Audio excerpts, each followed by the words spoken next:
Hi,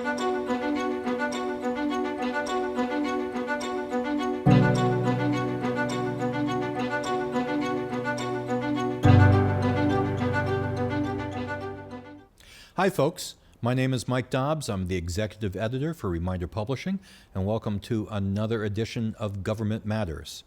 Okay, so my boss, Steve Carey, is pushing us in directions that I think is great, quite frankly. All the time we talk about the Western Massachusetts legislative delegation, and we talk about it as if the delegation is simply composed of folks from Hampden County. The bottom line is that for any legislation to be successful that would aid one of the four western counties, or all of the four western counties, all of the delegation, and that means folks from Hampshire County, Franklin County, and Berkshire County, have to work together. And they do work together, as any of them will tell you. So I was very pleased when Steve told me that we'd be able to interview State Rep Lindsay Sabadosa, simply because this now is going to introduce all of our Hampden County viewers to someone who is a key part of this delegation. And we intend to do this in the future, of sort of letting you guys meet the people who are representing us in the legislature that you may not be voting for because they're out of your district. So thanks very much for coming by, number one. And number two, I just wanted to tell people that your district includes Northampton, Southampton, Westhampton, and Hatfield, all of which in Hampshire County, and then Montgomery in Hampden County, correct? So that is correct. Well, also, thank you so much for having me here today. It's really a pleasure. And that is correct, and it will be correct for about another week because we are in the middle of the redistricting process. So I think we can expect all of our districts to change. Out here in Western Mass, we're going to see some pretty significant changes. Okay, let's just talk about that for a moment because this has an incredible impact. I believe that we have seen slight growths in many communities from the census, which would again spur a redistricting effort. With your particular district, did you see growth? Did you see decline? And how do you think that's going to affect it? I mean, I know that I'm asking you to predict something, but... Well, luckily, given the timing of the interview, we have a pretty good idea of what's going to happen. We're expecting those maps to come out within the next week, and there'll be a week of public comment then before the legislature votes on them. For my district, we did see growth. We did not see growth that was on par to the growth that, for example, Worcester or Boston saw. The state of Massachusetts now has about 7 million people, but the number of legislators does not grow. So we have to divide 7 million by 160. That means that all of our districts are going to have to be a little bit larger. I think we're looking at about 43,000 people per district as the average, but we can go above or below that by 5%. So while my district grew, and I believe many districts in Hampden County also grew, the Berkshires did not. And Franklin County did not. And so in Western Massachusetts, when we look at representation, we're looking at two things. We have to make sure that the representatives along the New York and Vermont and Connecticut borders have districts that meet that number requirement. And obviously, they have no place else to go. They can't go into New York, right? And we also, though, have to make sure that we are creating, because we're required to do so, as many minority-majority districts as possible. So in my district, which is, not a particularly diverse district, we're about 90% Caucasian, so we don't meet any of those requirements. That doesn't really affect us. But in Hampden County, we're going to have the possibility of creating multiple majority-minority districts. And because we're focused on doing that, that means sort of what happens in Springfield will affect West Springfield, which will affect Holyoke, which will affect Northampton. So I think that it's pretty reasonable to say my district is more likely to extend further into Hampshire County and to not include the one community in Hampden County. And there'll be some shifting because of that. So it's going to be very significant for a lot of people. Our districts are going to change, and that's a good thing. When we're redistricting, we don't think so much, or we shouldn't think so much about the particular representative. So it's not about me asking for towns that are good for the policy that I'm proposing or that's, easier for me to win in. It's about putting communities of interest together. This is the moment where we dig into the demographics of the state and say, how do we get those communities together? So we look at school districts and health center districts and all of those things, and we try to put them together so that they can have the loudest voice possible. For Western Massachusetts in particular, that is just so important, that we have the loudest voice possible. Sometimes it does feel like we're jumping up and down and shouting in the wind in Boston. So it's good that we do work together and that this process benefit our communities to the greatest extent. So I wasn't lying then that all of you from the 4 Western counties basically have to work together and coordinate in order to either support legislation that's going to be helpful to all of us or to introduce legislation that would be helpful to all of us. Absolutely. That's right. So you're on, again, I'm going by what I read on the internet, which is always deadly and dangerous. So your interests in the legislature or the committees, I believe, that you're on, and please correct me if I have this incorrect, transportation, healthcare financing, and cannabis policy. Is that? Yes, I'm also on the bonding committee, which is really fascinating. It's the committee that determines what kind of bond bills we're going to issue. So one of the ways that we fund things in the Commonwealth is by borrowing. So I think the bill that most people are probably familiar with is the Chapter 90 bill. It's how we pay for our roads. I know I hear from constituents all the time that we don't pay enough for our roads because they consistently have potholes, but that's one of the bills that comes through that committee, and we tend to do we do IT bonds, so we're updating the information technology in the state. We do environmental bonds. There was a big one last session that we passed around resiliency for communities. We talked, for Western Massachusetts, that was culverts and bridges and improving our water infrastructure. So all of those things go through bonding. So I just want to, because these are your committee assignments, Yeah. just want to start asking a couple questions about things that undoubtedly you hear about all the time. So because we're just sitting basically within walking distance of a dispensary, let's talk about cannabis for a moment. Two things come to mind. The recent reports from the state simply about the amount of money that's being spent on cannabis and how it's translating into tax dollars, not only for the Commonwealth, but for the individual communities involved. Did that surprise you at all? Because there's a lot of money being spent on cannabis. I would say it's definitely so far a very successful venture. I don't think it surprises me that people are spending money on cannabis because Northampton is home to many dispensaries, as well as other creative industries that are moving the cannabis industry forward. We're talking a lot about social consumption in town. We're talking about testing and processing, indoor grow, lots of things related to the field. So I'm not surprised that people are spending money, although I am always shocked at how much money people spend on different products. Because I'm on the committee, we've had the opportunity to tour the state and see what's happening in different regions. And it is really fascinating the way the industry has just taken off. But there's a lot that the committee is looking at, particularly around host community agreements. I think that's one of the biggest things. Northampton has sort of been on the forefront of that because we've decided that we're no longer charging community impact fees. That is one of the ways that communities are raising a lot of money. Northampton did a study and said, we're making a lot of money off of this industry, and it's actually not costing the city that much. And so that, I think moving in that direction will be helpful. I know that's hard for the communities because municipalities are always looking for more ways to generate revenue, but it's also encouraging business. And by encouraging these businesses to form, we're also helping smaller startups. That's been one of the things that's really challenged us with the cannabis industry. It's been really easy for larger companies with a lot of startup capital, and you really do need to have a lot of startup capital to start a business. They've been able to move in and sort of get corners on on the market. We have Netta in Northampton, which is huge, and not to critique them, but they are definitely a company that has got in early and fast and had that capital. Smaller businesses haven't been able to do that, and cannabis was really supposed to be where we saw social equity. That hasn't come to pass, and we see that from the number of applications that are going in.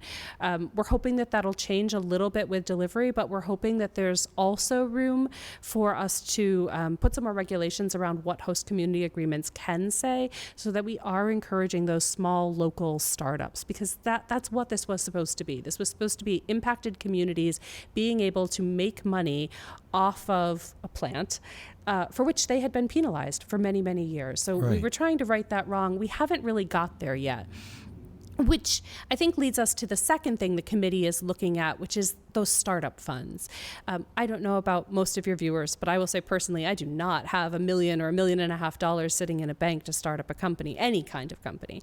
And that's true for most people. So if we're trying to get the most impacted communities involved, there has to be a way for the state to sort of let them tap into money. Cannabis is hard because it is still illegal on the federal level. All states are kind of all over the place, but it does mean that you can't necessarily go the traditional banking route. You can't get the loans that you might. You can use Massachusetts chartered banks. I don't want to get too deep into the weeds because I guess that was a pun, but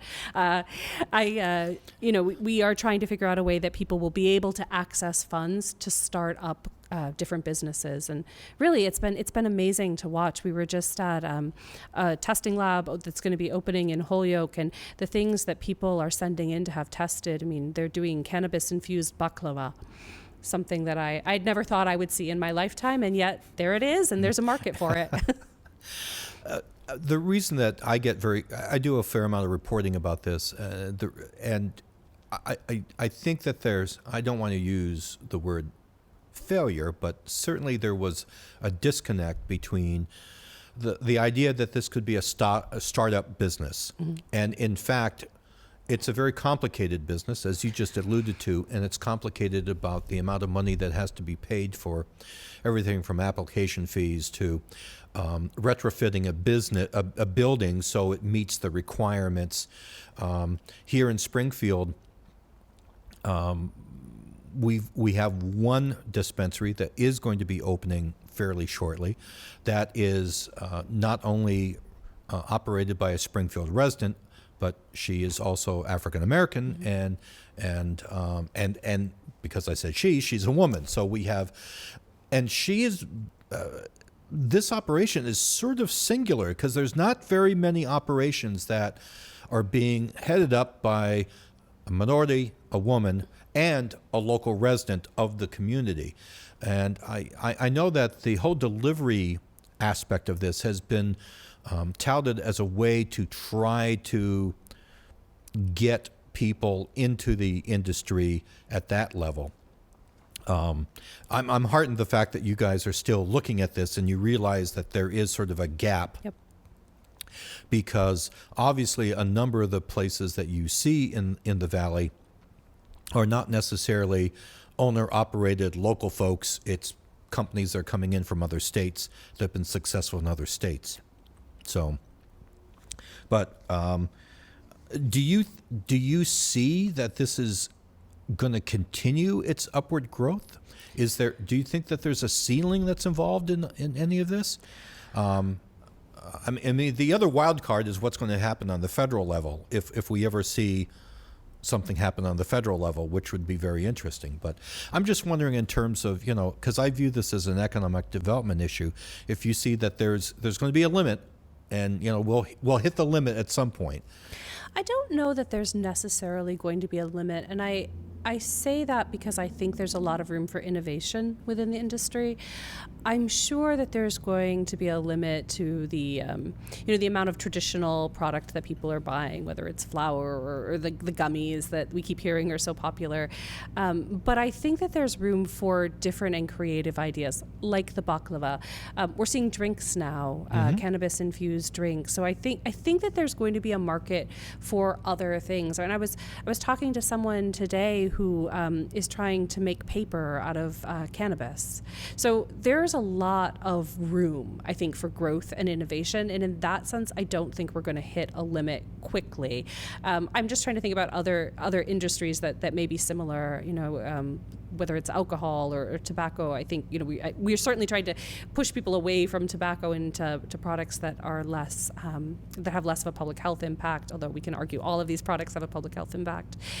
But I do think that they haven't really hit a limit yet, and I don't think that cannabis will either. But it would be helpful for the federal government, I think, to move in the direction of legalization, because it would open up a lot of funding sources, and it would certainly help with the issues of crossing state lines. I mean, right now we still see people crossing state lines to buy cannabis. We were in Fall River a few weeks ago, touring dispensaries there and indoor grow centers there, and they were talking about the percentage of sales that go to Rhode Island residents. Now, that's great for Massachusetts. We're getting tax revenue from that. Fundamentally, it is still illegal to cross state lines with cannabis, though, and so I think that it would be important to make sure that we're not just making money off of something that is inadvertently hurting people. I'll just ask one more question on this, and we'll move to another topic. But the other aspect that I know that people have been very interested in is the idea of having smoking lounges.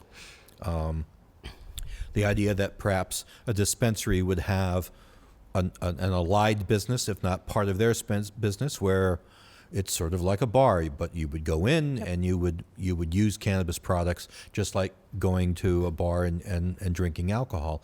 I know that that's been a great topic of conversation as perhaps the next level of where this business could go.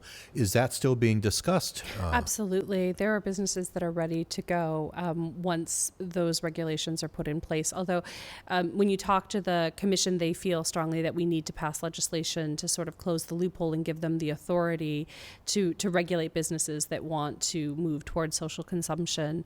I think that we will move in that direction soon. I just think that you have an industry that has proven itself.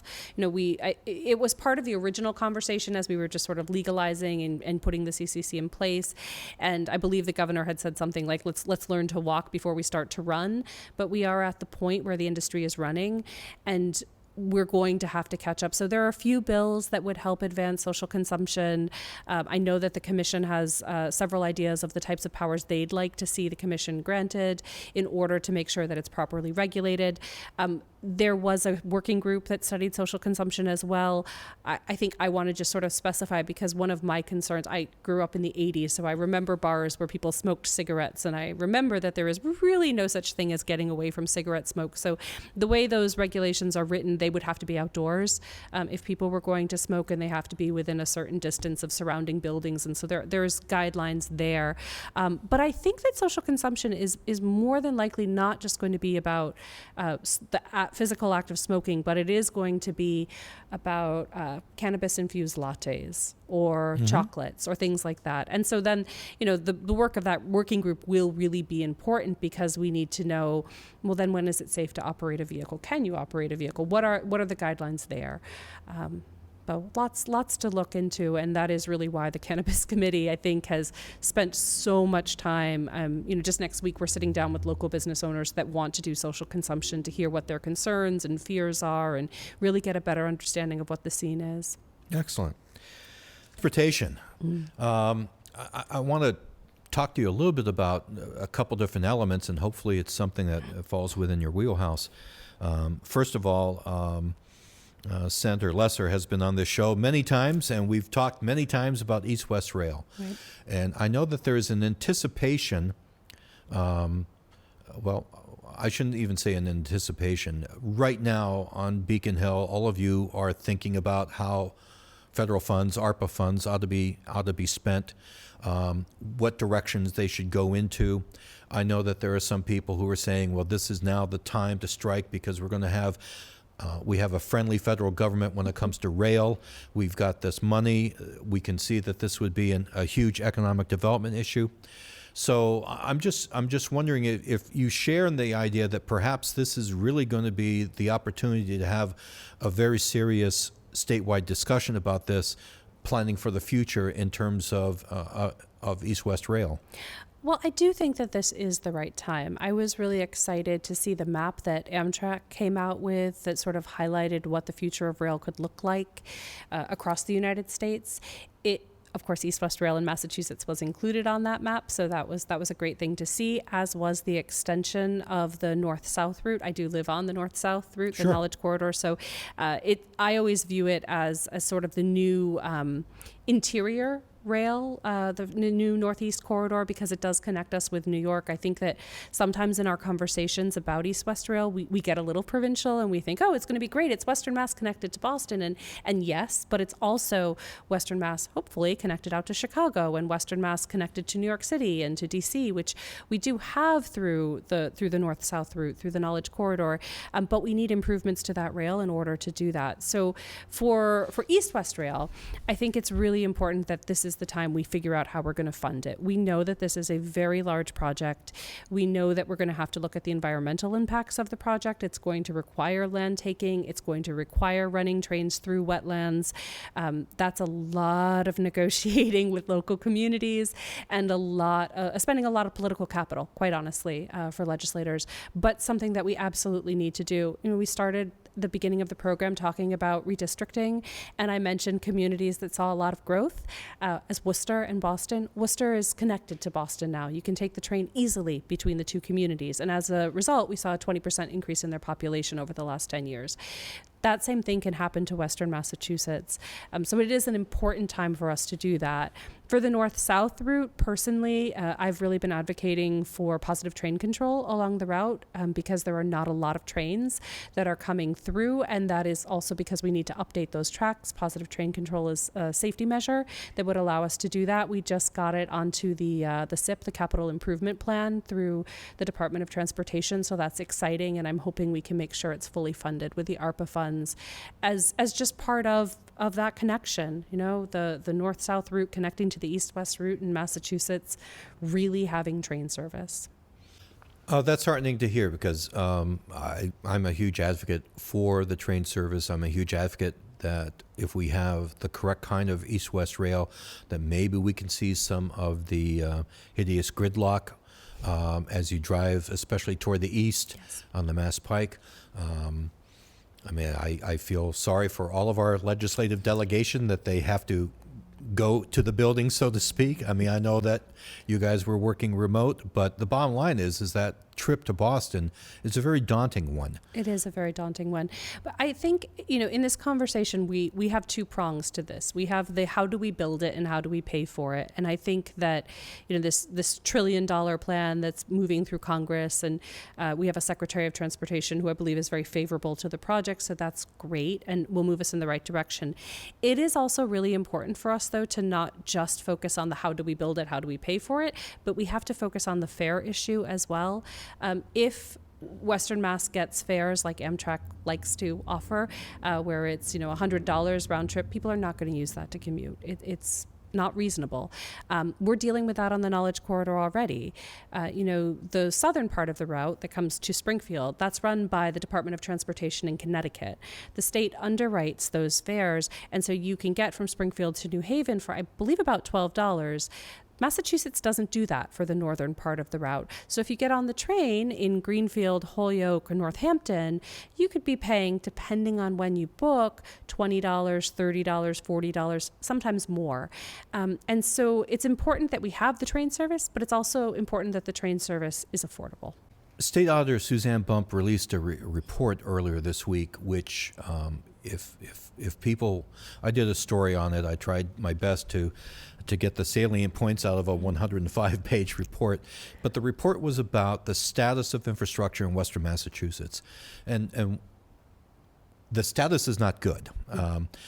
She called for several very specific points about increasing funding for certain things, but one thing that truly came out of it, as much as we in Springfield are more than willing to complain about status of roads and such, Auditor Bump's conclusion was the smaller the community, the more heightened the problem becomes, mainly because smaller communities may not be getting the money from the state to begin with, but also they lack the people resources in their local governments to pursue grants or to be on top of all of this stuff. And it's not a criticism of them. It's simply that a smaller community does not have those kinds of governmental resources that larger communities have that can pay closer attention to some of this.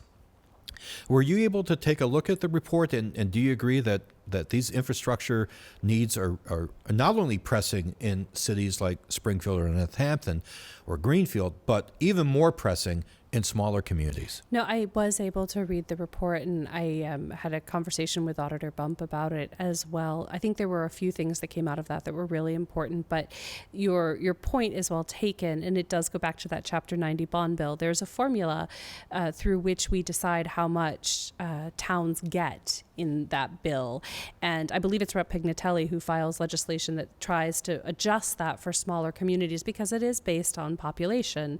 And the argument is a town can have many miles of roads and they have to take care of all of them irrespective of how many people live in the town.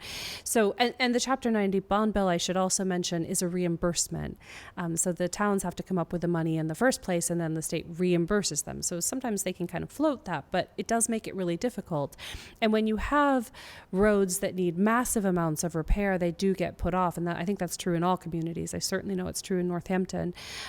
There are opportunities for towns to apply for grants. And I think some of the smaller communities, I think, particularly in the hill towns, you see them sort of trying to come together to pool resources. I know the Hilltown CDC does a lot of work, maybe not so much with transportation, but with economic development in the communities to be a resource for that process. But small communities often don't have people who want to run for select board. They have vacancies on school committees. They have vacancies in these positions, assessor, for example. I think Southampton is a great example. They're trying to find people to fill the position of assessor for the town, and they have a very hard time applying for these grants. We always make the recommendation, if you can pull together a little committee, even if it's volunteer based, to watch out for the grants and to get the applications in, reach out to your legislator because we will help and we will write the letters of support. It really can turn things around for a community. But, Southampton has 7,000 people. If your town has 200 or even 2,000, that's much harder. And the state does not recognize that. We've tried to ask different branches of the government to have a small town liaison that helps with this, whose sole function is to do this. And we see this with my gosh, all the things towns deal with, solar siting regulations and let's see. I'm blanking on other things right now. I get the point. But yes, to deal with regulation and to deal with the grant application process and to just sort of have a helping hand because there are not enough people to do it otherwise. I think the technical assistance aspect of municipal government is something that people overlook, but it is extremely important. Mm-hmm. And it does become more and more difficult when you go to smaller communities. And as you said, these people are many times volunteers, and it's not like they're professional government people. It's the fact that they're a town persons trying to solve a problem that's in their community. Well, I have to ask you the pointed question that, of course, my boss behind the camera always wants me to ask, sure, which is, how did you get involved in local politics? Because I read your bio, and I mean, it's really impressive. I mean, you spent time with your own translation business, 17 years in Europe. I mean, you went to school at the University of Edinburgh. I mean, you've done a lot. So how did that road lead you to being a state rep from Northampton? Well, I think the story that I always tell about how I got involved in local government was actually before all of that. So I grew up in Westfield. I am officially from Hampden County. And I got involved because of the budget process. So I grew up in Wyben, so near sure, Montgomery, Southampton. Yep. And at that time, Westfield was using the high school library as their branch library. I think that's just what it was called, the branch library. And it was a really big deal because, when you live on the north side of Westfield, Westfield is big. People don't realize quite how big it is. It was a big deal because that was where we went. It was a place we went every Saturday morning. It was Mrs. We Met, the head librarian who did the children's story hour and did arts and crafts. And as I got older, I volunteered there. So I spent a lot of time really in that community. And they decided they were going to close the library because they said that there were city budget cuts and that it was something that needed to go. And it felt like a really horrible loss. And I think probably through a lot of parental help, we organized a protest march to support the library and to argue that it shouldn't be closed. And the result of that was that I got to meet with the mayor, and he was very kind because I wasn't very old. I think I was 9 at the time. And he explained city budgets. And I remember him using the analogy, you have to keep the roof over your head. You have to make sure the roof doesn't have any holes. And sometimes that means you have to cut things that are superfluous. I would argue to this day that he is completely wrong about cutting a library as something that is superfluous. Libraries are never superfluous. And there's more recognition now, I believe, as to what libraries really mean in communities, because they offer so much more than lending books, right? They really, Absolutely. And so that was my first taste of talking about budgets and what budgets mean and what we should be looking to protect in our communities. And it's true, I did a lot of different things, but I was always very interested in politics. And I think as I got older, I focused my attention more to state level politics because that's where I saw that you could sort of combine the love of budgets and how you really do affect what cities and towns can do, but with bigger policy issues, because I really do care about and we talked about the train, but we didn't talk about, well, what happens to housing when you get that train? And that matters to me, and that is something that a state legislator can have an effect on. I want to make sure people in Western Mass can continue to live here and have good transportation. Absolutely. Thank you so much for coming by. Been a quick half hour. I'm sure we could talk about more, but hopefully we can have you come back again. Absolutely. So, folks, thanks very much for watching Government Matters here on Focus Springfield.